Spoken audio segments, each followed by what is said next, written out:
Hi, this is Pete from FMI Enterprises. I'm an auto dealer here in Southern California since 2003, and today I have for you a 2007 Corvette, which is somewhat of a project. It does run and drive. Convertible top's in good shape. It looks good from 10 feet, but it will need some work.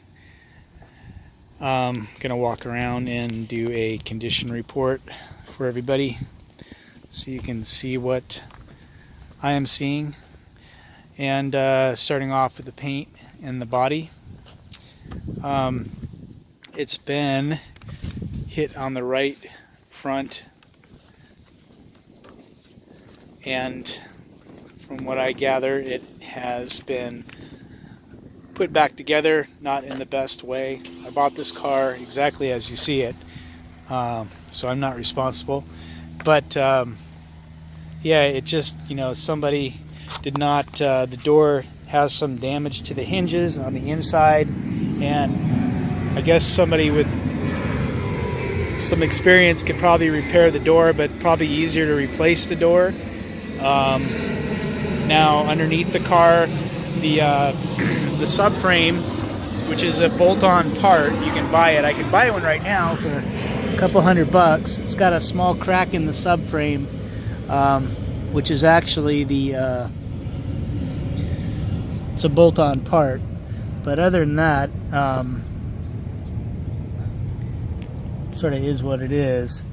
And if you look under there, I mean,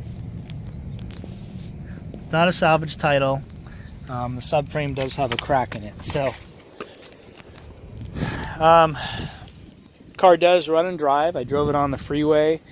It drives. It's a little bit creaky suspension wise, but it does run and drive. It steers fine. It's got a original set of wheels on it. The tires are pretty low, as you can see, probably about 30% on that tire. It's a Goodyear Eagle F1. This is a Bridgestone Potenza up front. This tire is near brand new, and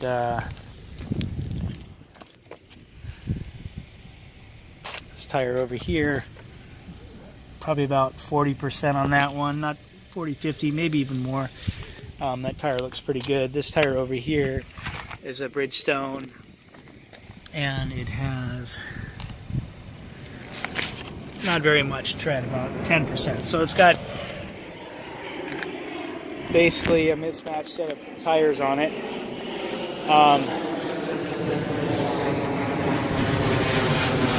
Paint was probably done, I don't know. I mean, it looks pretty decent. Some guy gave me the thumbs up at a gas station earlier today. But it's not a high-end paint job, but it does look pretty cool from afar. It's got this nice little pinstripe down. It's glossy all around, but if you look at it, you can see like a little run here. I mean, the paint job doesn't look so bad. The car was silver originally, so it's been repainted, and you can see a little bit of overspray on the rubber here and there. It's got a little stress crack going right here on the top of this fender. Couple little nicks here and there. But I mean, overall, it's probably about a 6 out of a 10. Little blemish right there. I don't know what that is. Might sand off, but it's not perfect. So please don't think you're getting a brand new Corvette. But taillights have been blacked out. Side markers, rear side markers blacked out. The third brake lamp blacked out. The headlights were blacked out, and they are basically almost literally blacked out. They are very dim with this tint on them, and it looks more like one of those spray tints, I would say. So I've got a picture of it. I mean, I don't know if it's bright enough to drive, but anyway, like I said, this car's a project car. So,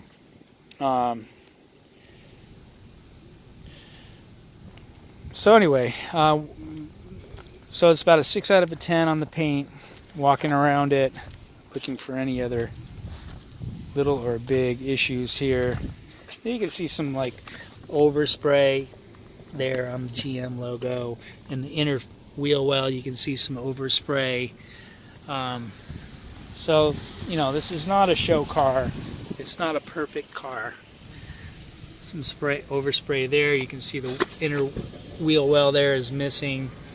So, you know, it's a mechanic special. I'd say it's something for somebody who knows what they're looking at. You can see the grill in there. Got some overspray on it. Underneath, it's got a crack in the lower bumper cover. So it's basically far from perfect. So anyway, that's the paint in the body. Try to do it justice. I don't want to mislead anybody. You know, I don't want to have any phone calls if somebody gets the car and, you know, you said it was a perfect car. I don't want to have that conversation. So if you think you're going to get a perfect car, then, you know, maybe go spend some more money on a different one. A couple little scuffs down there. Paint's glossy all around.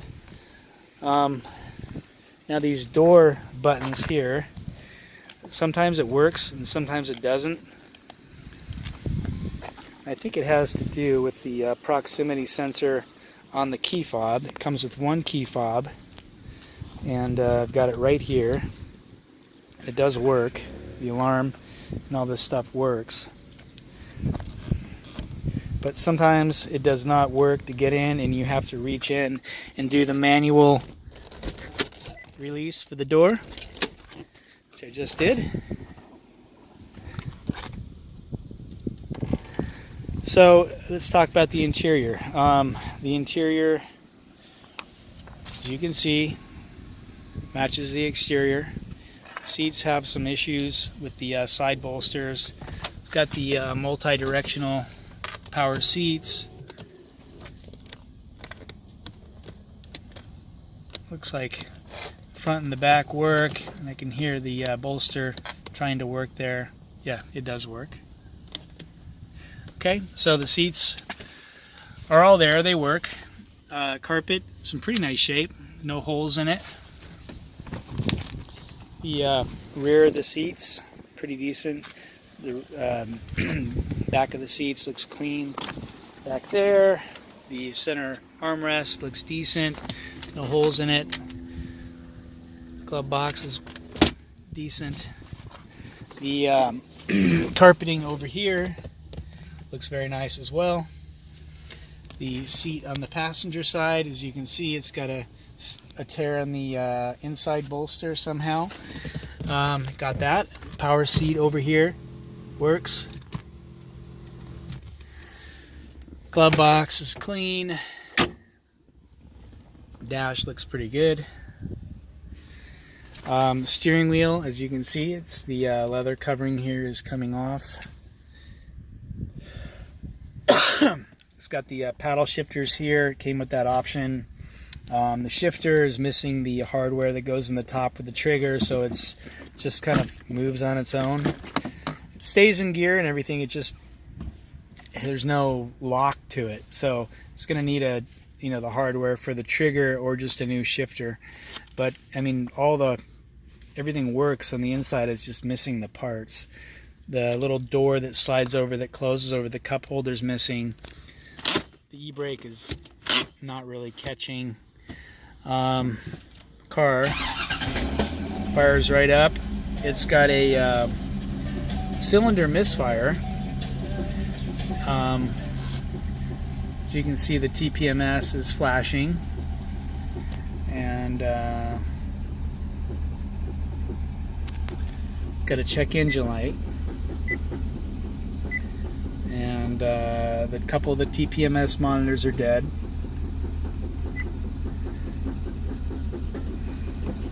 The oil pressure sender is bad. So when you start it up, it goes to 80 and then it goes to 0, and it doesn't work.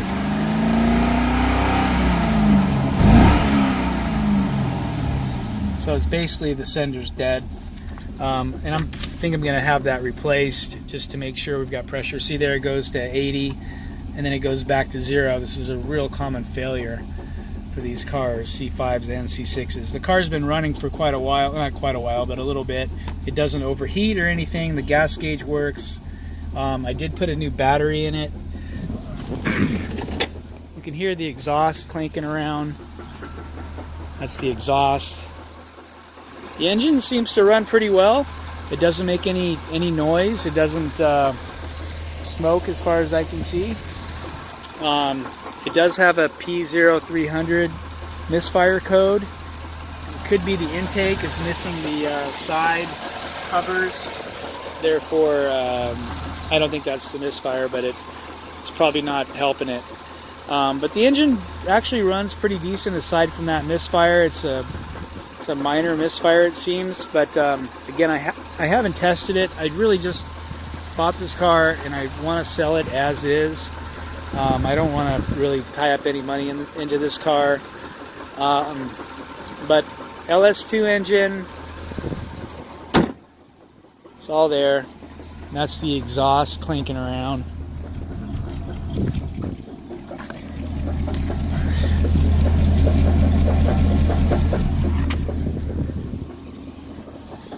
Go under here.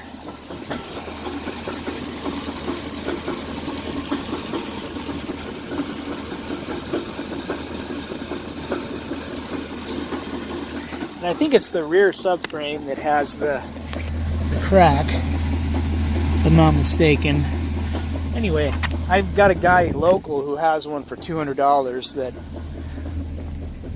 I could throw on if I wanted to go that far, but I don't. It comes off with a couple bolts, and you got to know what you're doing to get it done right. But here's the convertible top. Try to do this one-handed.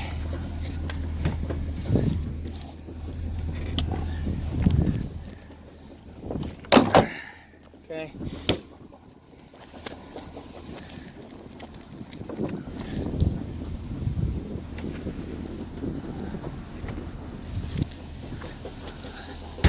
All right, so there's the convertible top. It's in pretty good shape. It doesn't have any rips or holes or anything. It goes up and down manually, as you can see. Glass rear window, not falling out.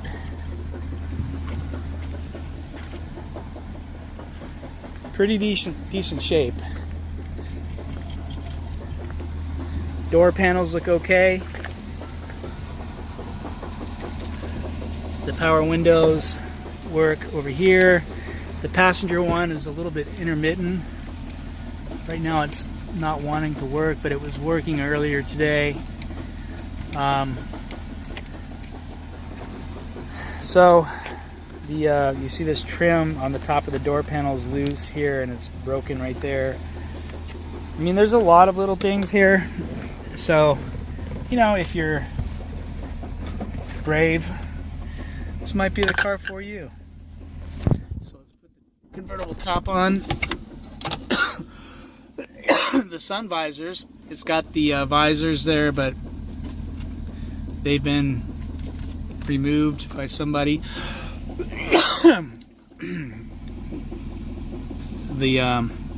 So these need to be put back on properly. There's the window. It goes up, goes down, goes up. So it seems like that window works. That regulator, this one here, works for sure. AC does not blow cold. Climate control does turn on. It just you know, the blower works and everything, but not getting cold. So turn that off. Radio.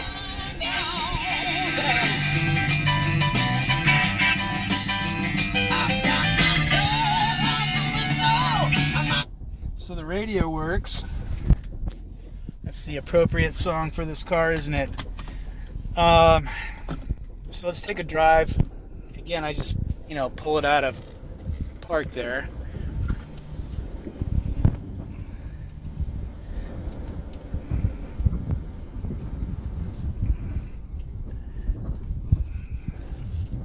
Going straight into the sun here.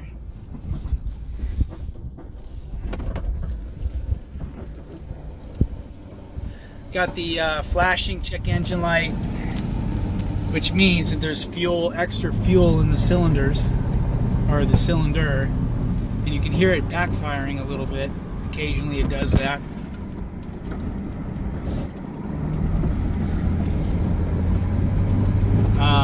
After you get going, the flashing check engine light stops, which means it's burnt out all the fuel, and you shouldn't drive it like this, I know that.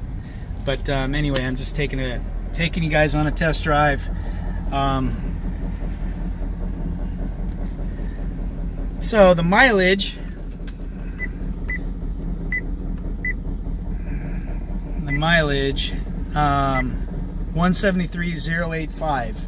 Now on the Carfax, it shows no accidents, no damage, 4 owners, 64,000 miles was reported, and believe it or not, that 64,000 miles was reported in 2014. Right here in 2014, 64,000 miles, which seems pretty incredible that somebody drove the car 110,000 miles in 4 years. But maybe they did drive 25,000 miles a year in this car. That's always a possibility, but it just seems unlikely. So I don't know. Seems like it looks like the original cluster. Probably is. But anyway, that's the mileage the odometer shows. This is the Carfax. It doesn't show any accidents. I can email this to you. Looks like it started out life in California, moved to Texas, and that's where it lived in Texas.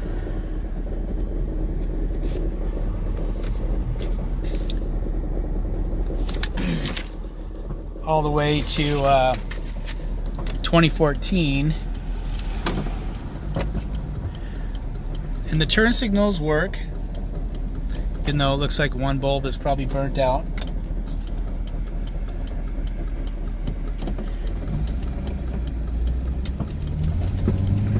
So let's get going here.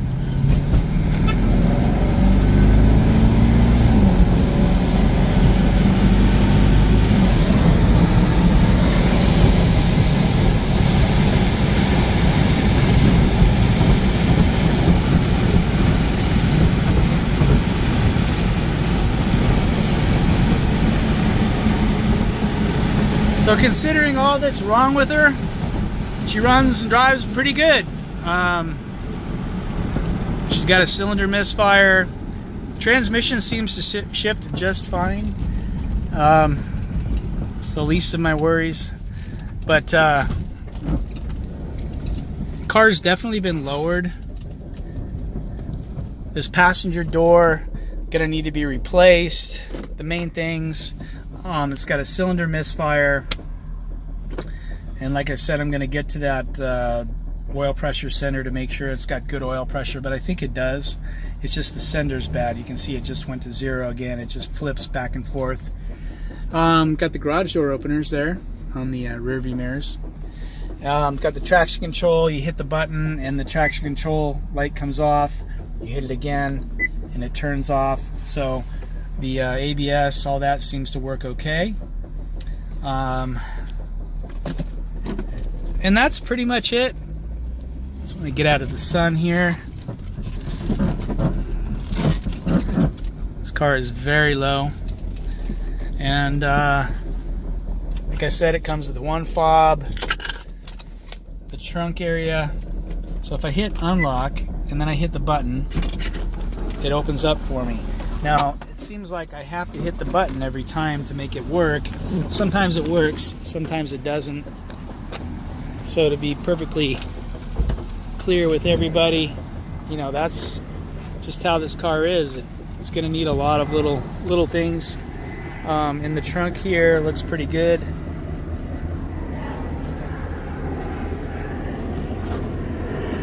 doors are not really hinged on, but they're not supposed to. I think they are supposed to have little hinges in the corners, but they come off. But anyway,